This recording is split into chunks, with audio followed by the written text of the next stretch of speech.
اعوذ باللہ من الشیطان الرجیم بسم اللہ الرحمن الرحیم رب اشرح لی صدری ویسر لی امری واحلل عقدۃ من لسانی یفقهوا قولی اما بعد فقد قال اللہ تبارک و تعالی فی القرآن المجید بسم اللہ الرحمن الرحیم او اطعام فی یوم ذی مسغبہ یتیما ذا مقربہ۔ عزیزان، خداوند عالم اپنی بابرکت کتاب میں ارشاد فرما رہا ہے کہ یا بھوک کے دن کھانا کھلانا کسی قرابت دار یتیم کو، یعنی کیا مطلب؟ جب انسان کسی یتیم کو کھانا کھلاتا ہے اور اس سے قریب ہوتا ہے اور اس سے فرار ہونے کے بجائے اس کے گھر جا کر دست شفقت پھیرتا ہے تو اللہ تعالیٰ اس سے بہت قریب ہوتا ہے۔ اگر اس کے ساتھ بھی کوئی مشکلات پیش آتی ہے تو اللہ تعالیٰ بھی ویسے ہی اس کے ساتھ پیش آتا ہے جیسے وہ انسان ایک یتیم کے ساتھ پیش آتا تھا۔ تو عزیزان، کما تدین تدان، یعنی جیسا کرو گے ویسا پاؤ گے۔ تو عزیزان، تو اسی لیے اللہ نے کہا کہ تم میرے یتیموں کا خیال رکھو تو میں تمہارا خیال رکھوں گا۔ اور ایک جگہ ارشاد فرمایا فَأَمَّا الْيَتِيمَ فَلَا تَقْهَرْ، لہذا اب یتیم پر قہر نہ کرو۔ کیا ارشاد فرما رہا ہے؟ کیا ارشاد فرمایا کہ فَأَمَّا الْيَتِيمَ فَلَا تَقْهَرْ، لہذا اب یتیم پر قہر نہ کرو۔ اب جس نے یتیموں پر قہر کیا، یعنی یتیموں کا خیال بھی نہ رکھنا بھی ایک قہر ہے۔ مثلا ہمارے بچے یتیم ہیں، میں اس دنیا سے چلا گیا ہوں اور میرے بچے یتیم ہو گئے اور میری بیوی بیوہ ہو گئیں اور بھوک سے تڑپ رہے ہیں، اس کے اوپر اس کا خیال نہ رکھنا یہ بھی ایک قہر ہے۔ یعنی اس کو مارنا تو الگ بات ہے، لیکن اس سے دوری اختیار کرنا بھی ایک قہر کے برابر ہے۔ تو عزیزاً، ہمیں یہ خیال رکھنا ضروری ہے کہ ہم اگر کسی یتیم سے یا کسی بھوکے انسان سے ہم فرار اختیار کرتے ہیں تو خداوند عالم بھی ہم سے بھی فرار اختیار کرے گا۔ ان الذین یأکلون اموال الیتامی ظلما انما یأکلون فی بطونہم نارا ویصلون سعیرا۔ جو لوگ ظالمانہ انداز سے یتیموں کا مال کھا جاتے ہیں وہ در حقیقت اپنے پیٹ میں آگ بھر رہے ہیں اور عنقریب واصل جہنم ہوں گے۔ تو عزیزان، یہ بہت ہی ہمارے ان لوگوں کے لیے بہت ہی تکلیف دہ آیت ہے جنہوں نے یتیموں کا مال غصب کر کے اور بھول بیٹھے ہیں کہ ہم نے جو بھی مال کھایا ہے اس سے کوئی فرق نہیں پڑتا۔ ان کے لیے یہ آیت دردناک ہے۔ اگر وہ آیت کو پڑھتے ہیں، سمجھتے ہیں، واقعاً ان کے دل میں کچھ نرمی پیش آتی ہے ان یتیموں کے لیے، تو واقعاً وہ دوبارہ توبہ کر کے استغفار کر کے پھر بھی بارگاہ خداوندی میں آ سکتے ہیں، پھر بھی خداوند عالم کا دروازہ ہمیشہ کھلا ہے۔ اسی لیے ہم مثلاً بہت سارے ایسے بزرگ جو ہم سے سابقہ ہوا کہ مثلاً گناہ بار بار ہو رہا ہے، ایک بچپن سے جوانی سے وہ گناہ بار بار ہو رہا ہے۔ مثلاً نماز کو لے لیجئے، ہم نے جوانی میں نماز نہیں پڑھی، پھر بزرگی کے ہوتے ہوئے بھی نماز نہیں پڑھی، آخری زندگی کے 10 سال 5 سال پڑے ہوئے ہیں، تو اگر وہ کہہ رہے ہیں کہ باقی دنوں میں نماز نہیں پڑھی ہم نے، تو اس آخری زمانے میں بھی پڑھ کر کیا کر لیں گے؟ تو عزیزان، یہ ہرگز بھی ہمیں نہیں سوچنا چاہیے کہ ہم نے اپنی پچھلی زندگی میں نہ کچھ کیا، پھر آگے آخری زندگی میں کیا کر سکتے ہیں۔ تو عزیزان، ان کے لیے بھی ایک موقع اللہ تعالیٰ نے دیا ہوا ہے۔ جو بھی آخری وقت میں بھی پہنچ گیا ہے پوری زندگی میں، اگر وہ بھی یہ چاہتا ہے کہ بارگاہ خداوندی سے قریب ہو جائے، وہ چاہتا ہے کہ میں دوبارہ جتنی بھی زندگی بچی ہے میں حکم پروردگار کے مطابق گزارنا چاہتا ہوں، تو اس کے لیے بھی دروازہ کھلا ہے، اس کے لیے بھی دروازہ بند نہیں ہے۔ تو عزیزان، پھر کیا کرنا ہے؟ وہ جو پچھلی جو وقت گزر گئے، پھر اللہ کے نزدیک سر جھکا کر توبہ استغفار کرنا ہے، پھر ویسے ہی ہمیں عمل انجام دینا ہے جیسے خداوند عالم نے حکم دیا ہے۔ پھر اس کے بعد کیا ہوا؟ ازالہ کیسے ہوگا؟ نماز کی بھرپائی کیسے ہوگی؟ حکم پروردگار ہے، جو بھی نماز کی قضا کو اجارہ کی صورت میں ادا کرواتا ہے یا خود بزرگی میں اگر وہ استطاعت رکھتا ہے تو وہ خود بزرگی میں بھی پڑھ سکتا ہے۔ کیا ہے؟ بزرگی میں بھی پڑھ سکتا ہے۔ اگر بزرگی میں بھی استطاعت نہیں ہے تو وہ کسی کو پیسہ دے کر کے وہ پڑھوا سکتا ہے، کسی کو پیسہ دے کر کے روزہ رکھوا سکتا ہے۔ اس کے بعد بھی خداوند عالم کہہ رہا ہے کہ میں قیامت کے دن تمہاری بخشش کا ذمہ داری لیتا ہوں۔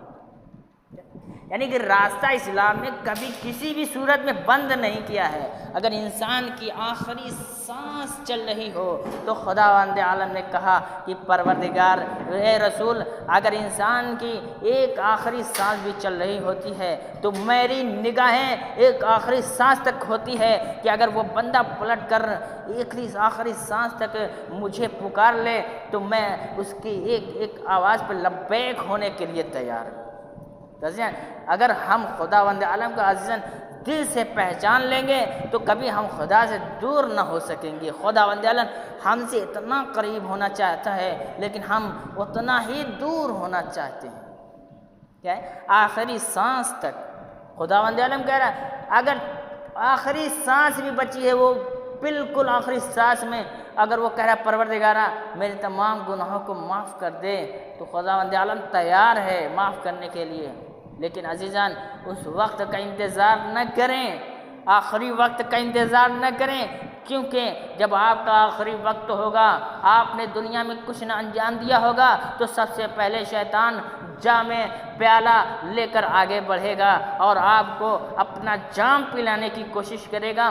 جب آپ شیطان کا جام پی لیں گے تو پھر آپ کے دل اس طریقے سے کالا ہو جائیں گے جس طریقے سے ہمارے برتن آگ کے ذریعے سے، دھوئیں کے ذریعے سے کالے ہو جاتے ہیں، پھر وہ چھوٹتے نہیں ہیں، اسی طریقے سے ہمارے دل کالے ہو جائیں گے۔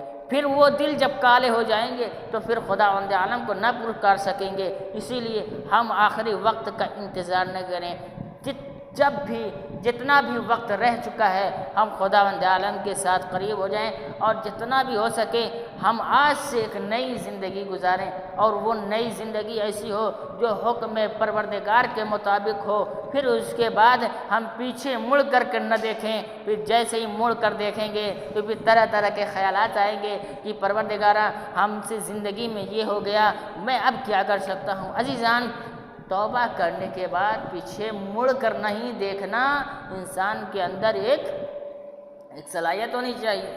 اگر پیچھے مڑ کر دیکھے گا سارے خیالات آئیں گے، پھر وہ سارے خیالات آپ کو بار بار ڈسٹرب کریں گے یا پریشان کریں گے۔ اسی لیے آج سے ہمیں ایک نئی زندگی شروعات کرنی ہوتی ہے۔ ہر دن جمعہ ایک کیا عید کا دن ہے، خوشی کا دن ہے۔ خوشی کا دن کا مطلب کیا ہے؟ جمعہ جب انسان پڑھتا ہے تو اس کے سارے گناہ کو پروردگار معاف کر دیتا ہے، پھر کہتا ہے کہ اب یہاں سے ایک نئی زندگی شروعات کرو، پیچھے بھول جاؤ پروردگارا، کیونکہ بہت ہی رحمان و رحیم ہے۔ اگر دل سے کوئی توبہ کرتا ہے تو پروردگار اس کے آواز کو لبیک کرتا ہے۔ تو اسی لیے کیا کہہ رہا ہے خداوند عالم؟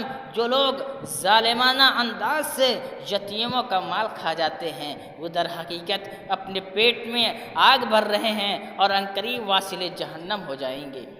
تو اسی لیے ہمیں یتیموں کا خیال رکھنا بہت ضروری ہے۔ اگر کوئی بھی پیسہ دیتا ہے یتیموں کے نام سے، اس کو وہیں تک پہنچائیے جو یتیم کا حق ہے، جہاں یتیم رہتے ہیں۔ تو عزیزان پھر اس کے بعد ارشاد فرمایا یتیموں کے بارے میں کہ وَيَسْأَلُونَكَ عَنِ الْيَتَامَىٰ قُلْ إِصْلَاحٌ لَهُمْ خَيْرٌ وَإِن تُخَالِطُوهُمْ فَإِخْوَانُكُمْ وَاللَّهُ يَعْلَمُ الْمُفْسِدَ مِنَ الْمُصْلِحِ۔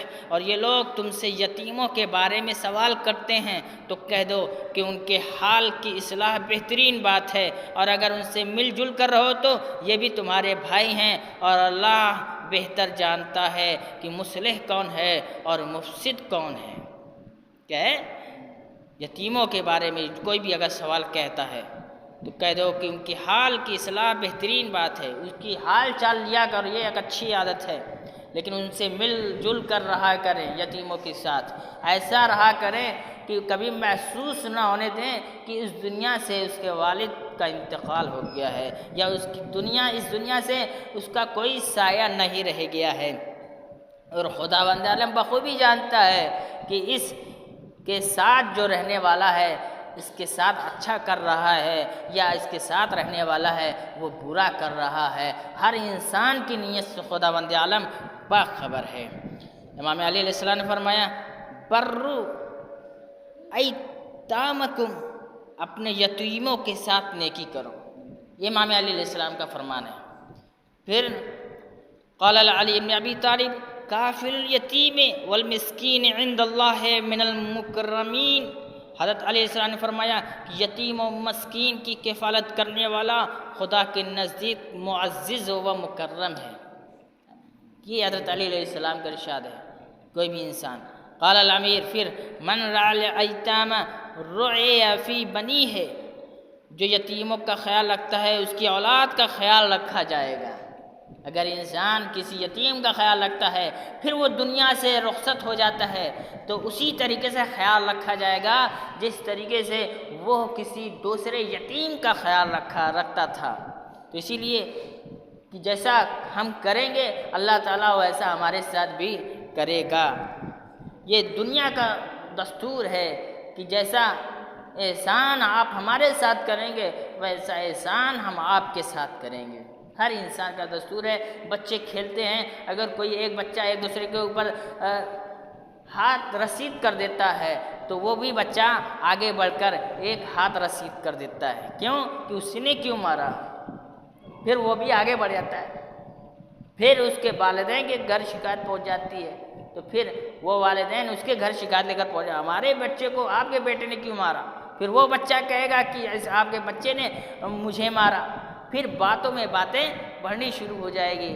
اسی طریقے سے انسان اگر نیکی کرتا ہے تو اس کے ساتھ نیکی کا بدلہ دیا جاتا ہے، اگر کوئی انسان برائی کرتا ہے تو اس کے ساتھ برائی کا بدلہ دیا جاتا ہے۔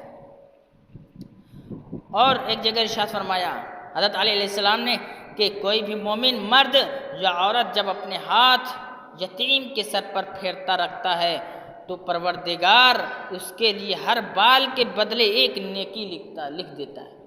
یہ کیا اتنی بڑی حدیث کہ اگر کوئی انسان ایک یتیم کے سر پہ دست شفقت پھیرتا ہے تو ایک بال، سر میں لاکھوں بال ہیں عزیزان، آج تک کسی نے اس کی گنتی نہ کر پائی، ایک بال کے بدلے ایک نیکی لکھا جائے گا۔ اگر ایک مرتبہ کوئی انسان اس کے سر پہ دست شفقت پھیرتا ہے تو ایک دست شفقت کی بات ہے، اگر اس کا پورا خیال رکھنا شروع کر دے تو عزیزان اس کے بعد خداوند عالم اس کے ساتھ کیا نیکی کرے گا۔ اگر اس کے ایک کپڑا دے دے، اس کے پاس ٹھنڈ کے کپڑے نہیں، ٹھنڈ کے لباس دے دے، ایک مہینے کا خرچ نہیں، ایک مہینے کا خرچ دے دے تو عزیزان اس سے بڑا کیا احسان ہو جائے گا۔ اسی لیے ہر انسان کو چاہیے کہ اس دنیا میں کسی نہ کسی صورت میں نیکی ڈھونڈے۔ نیکی عزیزان، نیکی اتنا آسان ہے نیکی ڈھونڈنا کہ اللہ تعالیٰ نے کوئی بھی راستہ، کوئی بھی شعبہ نہیں چھوڑا ہے کہ آپ نیکی نہ کر سکیں۔ آپ گلی میں جائیں گے بسم اللہ الرحمن الرحیم کے نام سے، اس گلی میں ایک ایک قدم آپ کا پڑتا جائے گا تو ایک ایک نیکی لکھی جائے گی۔ اگر آپ ایک نیت سے کسی کے گھر میں جا رہے ہیں ملاقات کرنے کے لیے، ایک مومن بھائی سے اچھے نیت سے کہ بہت دن ہو گئے ہیں اس سے ملاقات کیے ہوئے، لاؤ حال چال پوچھ لیا جائے، تو عزیزان ایک ایک قدم کے بدلے خداوند عالم آپ کے نامہ اعمال میں ایک نیکی لکھ دے گا۔ یہ کیا ہے؟ پرسان حال۔ کوئی بھی مریض کے گھر پہ آپ جاتے ہیں تو پھر اس کے گھر میں جو بھی پرسان حال وغیرہ لیتے ہیں تو خداوند عالم ایک ایک قدم کے بدلے ایک ایک نیکی لکھ دیتا ہے۔ یعنی کسی بھی صورت میں اللہ تعالیٰ نے کوئی بھی جگہ خالی نہیں رکھی ہے، لیکن شرط یہ ہے کہ آپ کی نیت صاف ہونی چاہیے، آپ کا عمل اور آپ کا ارادہ پاک ہونا چاہیے۔ عزیزان سارا دار و مدار عمل کا نہیں ہے، عمل کا کچھ بھی نہیں عزیزان، آپ کتنا بھی اچھا عمل کرتے رہیے، آپ کے دل میں کچھ ذرا سا بھی کھوٹ ہے تو وہ عمل برباد ہو جائے گا۔ اگر تھوڑا سا بھی عمل آپ کر رہے ہیں، اگر نیت بالکل صاف ہے تو وہ عمل اسی طریقے سے چمکیں گے جس طریقے سے سورج اس دنیا میں چمک رہا ہوتا ہے، ستارے چمک رہے ہوتے ہیں۔ تو عزیزان آج ولادت کی بھی تاریخ ہے امام حسین السلام کی۔ اب عزیزان دیکھیں ان کی زندگی میں کیا کارنامے انجام دیے، اسلام کے بارے میں ایسی قربانی آج تک کسی نے نہ کی۔ عزیزان اسی طریقے سے جس طریقے سے امام حسین علیہ السلام نے قربانی دی، دین کے لیے جد و جہد کی، ہر امام نے دین کے لیے جان قربان کی، اسی طریقے سے کم از کم ان کی جان و قربانی کا لحاظ رکھتے ہوئے ہمیں ان کی اعمال عمل اور ان کے یاد اور ان کی گفتگو اور ان کے دیے ہوئے بیان کو یاد کر کے ہمیں ان کی باتوں پہ عمل کرنا چاہیے، کیونکہ ہم اگر ان کی جان کا کچھ نذرانہ پیش کرنا چاہتے ہیں تو کس ذریعے سے ہم جان کا نذرانہ پیش کریں گے؟ عمل کے ذریعے سے۔ جب ہم اپنا عمل درست کر لیں گے امام کے چہرے پہ مسکراہٹیں شروع ہو جائیں گی، پھر ہم اپنا عمل برا کر لیں گے تو پھر امام کے چہرے پہ مسکراہٹیں بند ہو جائیں گی۔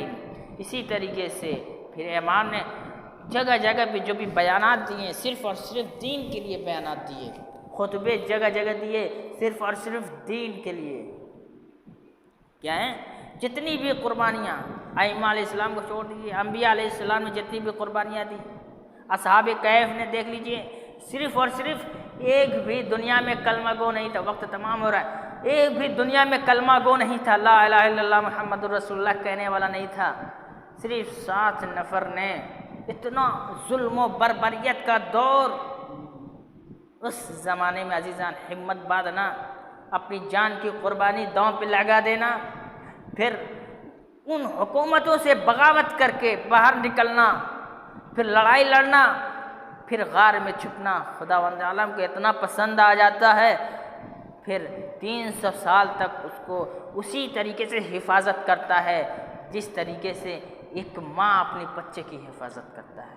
اگر کوئی بھی انسان اگر دل سے کسی کی خدمت کرتا ہے اسی طریقے سے اللہ تعالیٰ بھی اس کی خدمت کرتا ہے۔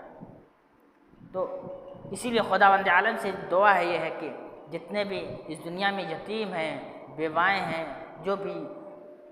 جو بھی محتاج ہیں، ان سب کی دعاؤں کو قبول فرما۔ پروردگار جہاں جہاں بھی مصیبتیں ہیں، جہاں جہاں بھی بلائیں ہیں، جن جن گھروں میں بلائیں ہیں ان کے بلاؤں کو دور فرما۔ پروردگار ہمارے جتنے بھی گناہ صغیرہ ہیں، گناہ کبیرہ ہیں، ان کو معاف فرما۔